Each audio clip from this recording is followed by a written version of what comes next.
Hello, ako si Ram at welcome sa panibagong video ng Matuklasan.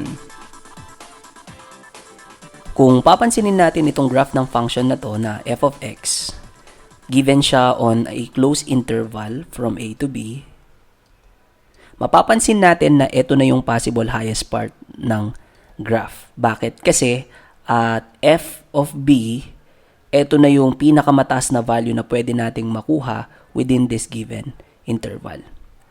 Dito naman sa part ng lowest, etong part na to ang pinaka-lowest part at makukuha natin yung specific value na yan at f of d. Ibig sabihin, pag in-evaluate natin siya at d, ito na yung pinakamababang possible value ng f of x. Kaya naman, ang tawag dito sa pinakamataas na value na pwede nating ma-evaluate sa function ay absolute minimum or rather maximum. Samantalang yung pinakamababang value na pwede nating makuha ang tinatawag na absolute minimum. Kaya pumapasok yung tinatawag na minima at maxima. Iba ang absolute minima maxima sa relative minima and maxima. So kung halimbawang dito sa part ng graph na to, ang pinakamataas na point na pwede nating makuha ay itong point na to at f of c, di ba? So, ito yung pwede nating tawagin na relative maximum.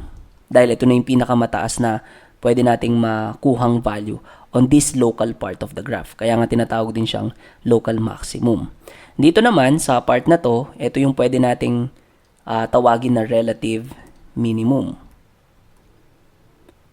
Pero, kung i-consider natin yung absolute, kailangan i-consider natin yung buong graph on a given interval. Kaya nga dito kanina, ito yung ating absolute maximum. At ito yung ating absolute minimum naman. Okay, so ibig sabihin, pwede palang maging relative minimum ang given na to, itong point na to, and at the same time, absolute minimum din. Depende rin kung ano yung tinatanong sa problem.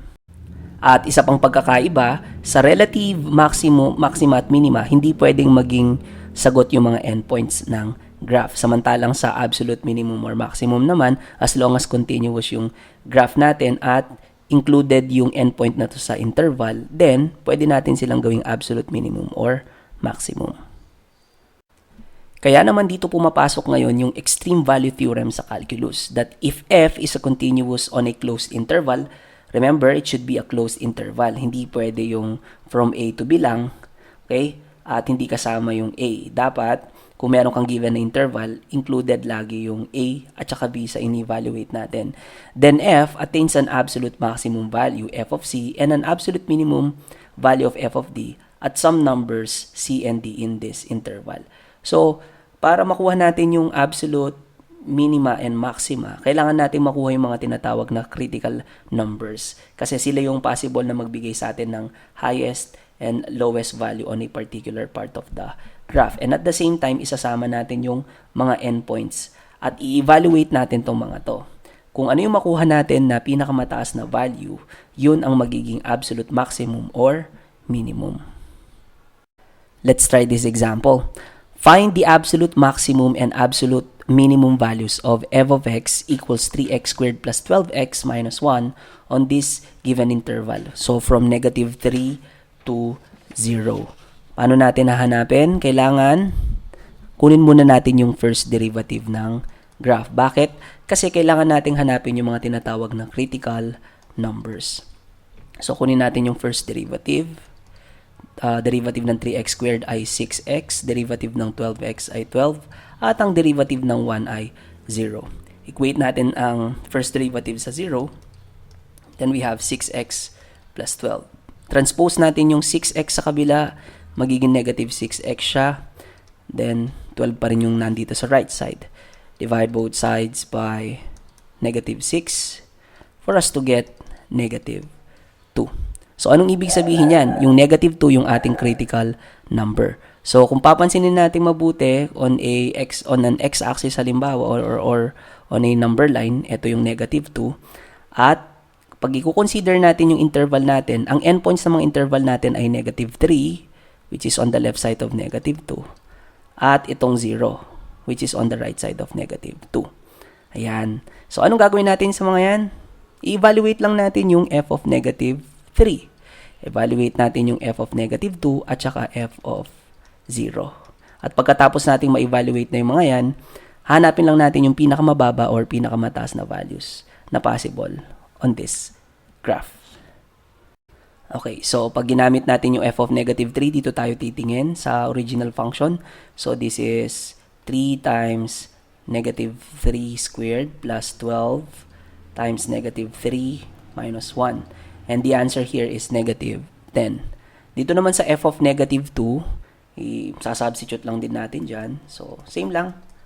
Ganyan lang ang ginagawa natin dyan. At ang magiging sagot natin dyan ay negative 13. Then, finally, ito yung pinakamadali. Plus 12, 0 minus 1. This is just 0, this is just 0, so matitira negative 1. So, we have negative 1 here. Ngayon, alin kaya sa mga values na to ang pinakamataas? Ang pinakamataas ay negative 1. Therefore, ang ating absolute maximum value, okay, ay, maximum na, max value na lang, is negative 1. At ang ating namang absolute minimum, dapat O pala yun, ay alin? Yes, ang ating absolute minimum ay yung negative 13. Is negative 13. Yung iba naman, pag halimbawang pinapahanap yung absolute minima and maxima, ang representation natin ay point. So, ibig sabihin, at 0, negative 1, ito yon 0, negative 1, at 0, negative 1, we have a absolute, or we have an absolute maximum. Ayan. Pwede rin naman na point na negative 2. Ayan. At negative 2, the answer is negative 13. Yun yung value ng y. And this is our absolute minimum. Minimum. Ayan. So, either way, tama pa rin naman ang representation. So, pag value, negative 1 and negative 13. Pag points ang pinapahanap sa atin or a specific point on the graph, 0, negative 1, tsaka negative 2, negative 13. Okay, dito naman, we have f of x equals 2x cubed minus 3x squared minus 12x plus 5. So, get the first derivative. We have 2x cubed will become 6x squared. Then, derivative of 3x squared is 6x. Derivative ng 12x ay 12. Then, derivative ng 5 ay 0. Equate this to 0, we'll have 6x squared minus 6x minus 12. And all we need to do is to solve for the values of x para malaman natin yung ating mga critical numbers. So, mas madali yan kung ifa-factor out nyo yung 6. Okay, kasi ang GCF ng 6 tsaka 12 ay 6. So, 6x squared divided by 6 is x squared. Then, minus ito. 6x divided by 6 is x. And then, minus 12 divided by 6 is 2. Ayan. At ano yung mga possible factors ng x squared minus x minus 2? We have what? Pwede yung x minus 2 at saka x plus 1. Ayan. Kasi negative 2 times 1 is negative 2. And then negative 2 plus 1 is negative 1. If not, kapag di nyo nakuha sa ganitong factoring, pwede kayong gumamit ng mga iba-ibang techniques sa pagsosolve ng mga quadratic equations, like using quadratic formula. But in this case, nakuha natin ng dalawang factors. Actually, tatlo yung nagawa nating factors, no? Pero ito yung kukunin natin, yung may value na x or may expression na x. So, equate natin yung x minus 2 sa 0. X equals 2.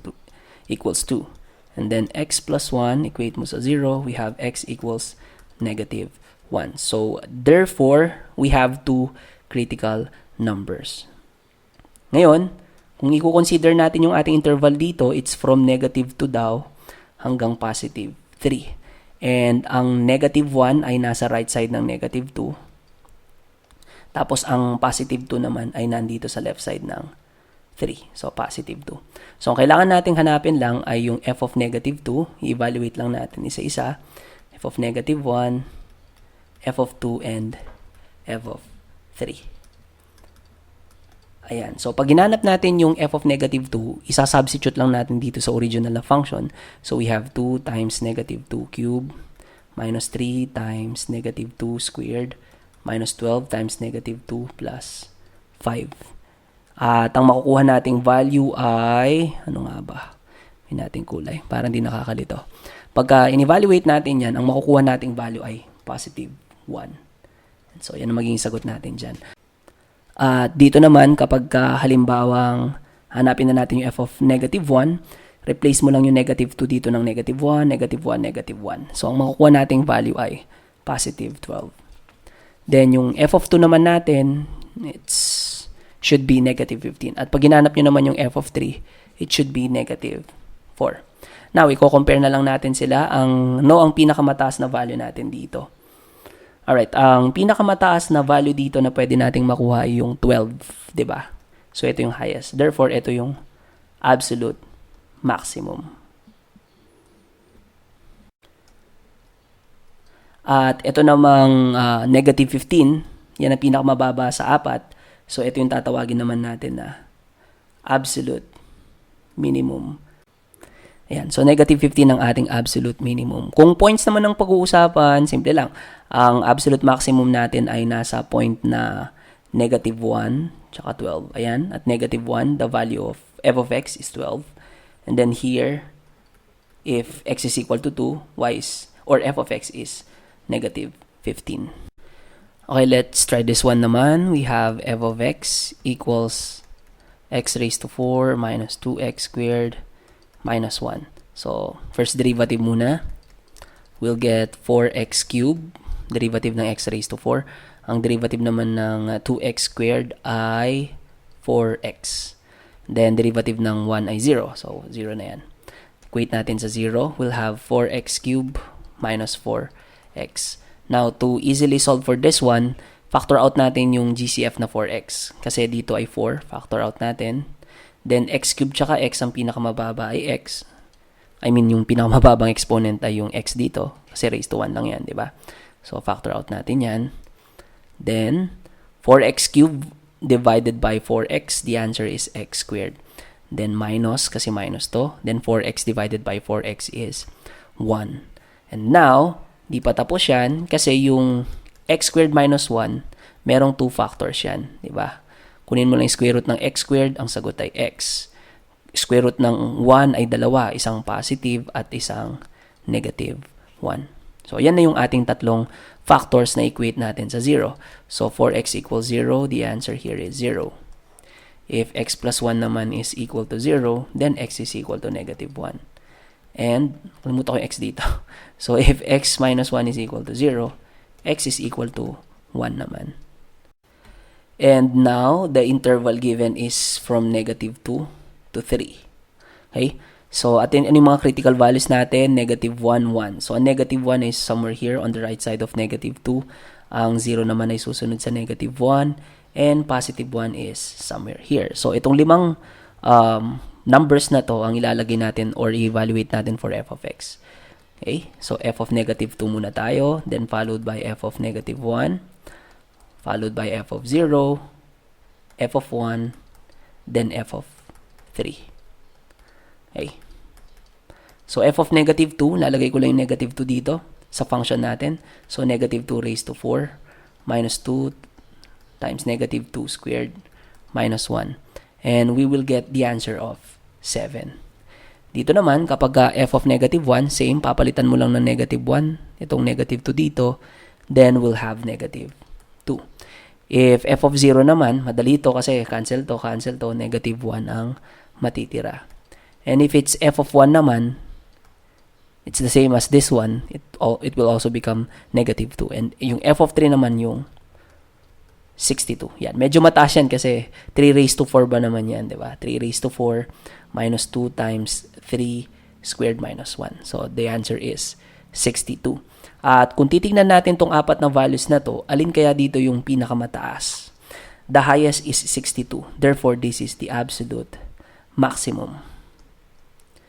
Diba? Yan yung ating absolute maximum. At ano yung coordinate natin? 3, 62. So, ito yung pinakamataas na part ng graph. Ibig sabihin, kung i-graph man natin tong function na to. At ano naman yung pinakamababang value? Siyempre, mas mababa yung negative 2 sa negative 1. Kung mapapansin nyo, dalawa yung negative 2 natin dito. So, yung negative 2 ngayon ng ating absolute minimum.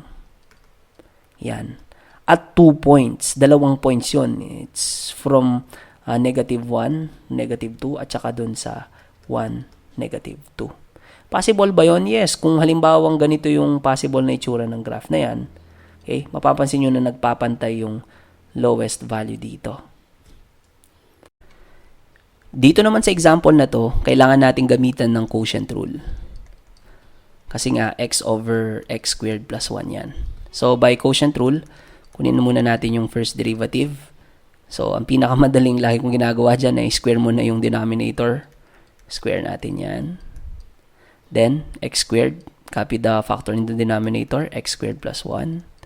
The derivative of x is 1 minus x times the derivative of x squared plus 1. The answer is 2x. Ayan. And then, simplify na natin. We have x squared plus 1 here. Then minus 2x squared. Because x times 2x is 2x squared. Then we have x squared plus 1 squared. At hindi pa tapos yan, syempre. Kasi nga, itong x squared tsaka negative 2x squared dito, pwede natin pagsamahin yan. So, it will become 1 minus x squared. O pwede rin naman negative x squared plus 1. Depende sa inyo yan. Okay? So, the denominator is x squared plus 1 squared. At paano tayo naghahanap ng critical numbers pag meron tayong rational expression kagaya nito? Kailangan lang natin equate sa 0 yung numerator at saka yung denominator. At yun yung mga possible na critical values natin. But notice here that yung denominator natin will never become 0 dahil naka-square dito eh, 'di ba? So ibig sabihin kahit 0 pa yung ilagay ko dito plus 1, okay, may value pa rin yung denominator natin. So ibig sabihin yung numerator na lang yung equate ko sa 0. So 1 minus x squared equate natin sa 0 yan. Transpose ko yung x squared sa kabila, it will become x squared here and then 1 here. Get the square root of both sides. We have two possible values of x. Isang positive na value, which is 1, tsaka yung negative 1. So, these are now our critical numbers. And again, hindi ko na isosolve yung denominator dito or hindi ko na siya equate sa 0 kasi nga, kahit ano naman value yung ilagay mo dyan na negative pa, mag-i-square lang yon tapos i-add mo pa sa 1. So, never magiging 0 to. Diba? Unless we're talking of imaginary numbers, possible syempre. Pero yan ang ating critical numbers. So, ang ating interval na given is from negative 1 to positive 2. So, yung mga nakuha nating values, itong negative 1 nasa dito na yan. Ito na yung endpoint mismo. And then, yung x naman ay pagitan ng negative 1 at 2. So, 1 dito. Ayan. So, hanapin natin yung f of negative 1, yung f of 1, at saka yung f of 2. Okay? So, paano natin makukuha yung values dyan? We have here f of negative 1 muna. Pag nilagay natin dito sa original na function natin, it's negative 1, then negative 1 squared plus 1. So, ano magiging sagot dyan? Negative 1 squared is 1, di ba? 1 plus 1 is 2, so negative 1 yun, negative 1 half here. Or negative 0.5. Dito naman, f of 1. Paano yung f of 1? Same din. Lalagay natin dito. Plus 1. So, the answer naman is 1 half, positive 1 half, or 0.5. Dito naman, kapag ka f of 2, nalagyan natin 2 over 2 squared plus 1. So, this is 2 over 5. And ano ngayon dito ang may pinakamababang value? Obviously, itong nag-iisang negative number. So, negative 1 half is our absolute minimum value. Yan. At ang atin namang absolute maximum ay alin? Mas mataas yung 1 half kesa sa 2 over 5. Diba? So, ibig sabihin, this is the absolute maximum naman. At kung points naman yung pinapahanap na absolute minima or maxima, we have negative 1 to negative 1 half. Ito yung ating absolute minimum. Or rather, minimum.